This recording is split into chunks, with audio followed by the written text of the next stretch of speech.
খোলা মসজিদ, কেউ বলেন দরজা জানালাবিহীন মসজিদ, তবে প্রকৃত নাম আদমজী জামে মসজিদ।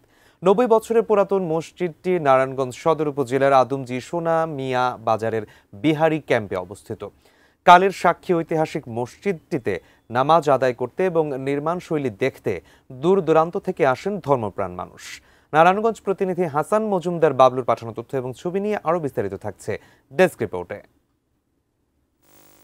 ১৯৩৫ সালে এশিয়ার বৃহত্তম পাটকল আদমজী জুট মিল প্রতিষ্ঠিত হওয়ার সময় এর প্রতিষ্ঠা বলে জানা যায়। শ্রমিক কর্মকর্তাদের ইবাদতের জন্য সোনামিয়া বাজারের বিহারি ক্যাম্পে ২ একর জায়গা জুড়ে দৃষ্টিনন্দন মসজিদটি নির্মাণ করেন তৎকালীন ২২ পরিবারের অন্যতম গুল মোহাম্মদ আদমজী। ৪৫০০ বর্গফুটের মসজিদ ভবনটি নির্মিত হয়েছে ৭০টি পিলারের ওপর। শীর্ষে ছোট ছোট ৮টি গম্বুজ বেষ্টিত একটি বড় গম্বুজ, ৩ দিকেই বারান্দা, ১৮টি প্রবেশপথের কোনোটাতেই পাল্লা বা দরজা নেই। দিন রাতের যে কোনো সময় নামাজ পড়তে পারেন মুসল্লিরা। একসাথে ৩,০০০-এরও বেশি মানুষ মসজিদটিতে নামাজ আদায় করতে পারেন। যতই গরম পড়ুক, মসজিদের ভিতরটা সবসময়ই স্বস্তিকর শীতল। অ্যান্টিব্যাকটেরিয়াল অ্যাডিটিভ যুক্ত সেরা ওয়াটার ট্যাঙ্ক বিশুদ্ধ পানিতে ব্যাকটেরিয়া জন্মাতে দেয় না। পাকিস্তান আমল থেকে এটা খোলা মসজিদ। এই মসজিদের একটি ঐতিহ্য আছে, সবাই একসাথে এক কাতারে আমরা ২০০ জনের উপরে নামাজ পড়তে পারি।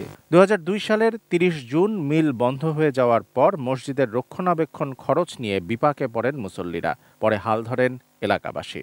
পাখা টাকা যাই ছিল এগুলা ওই ব্যবজালারা নিয়ে গেছে। নিয়ে যাওয়ার পরে আমরা আবার নতুন করে টাকা টুকা উঠাইয়া এই মসজিদকে আমরা আবার পাখা টাঙ্কা লাগাইয়া নির্মাণে অন্য কাজ করছি। এখন মনে করেন আপাতত এটা জনসাধারণের মাধ্যমেই চলে, এটার সাহায্য করার কোনো লোক নাই।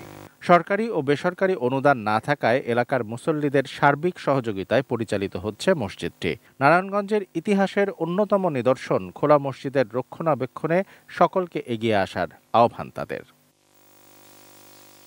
Shamsul Arefin, desk report, ATN news.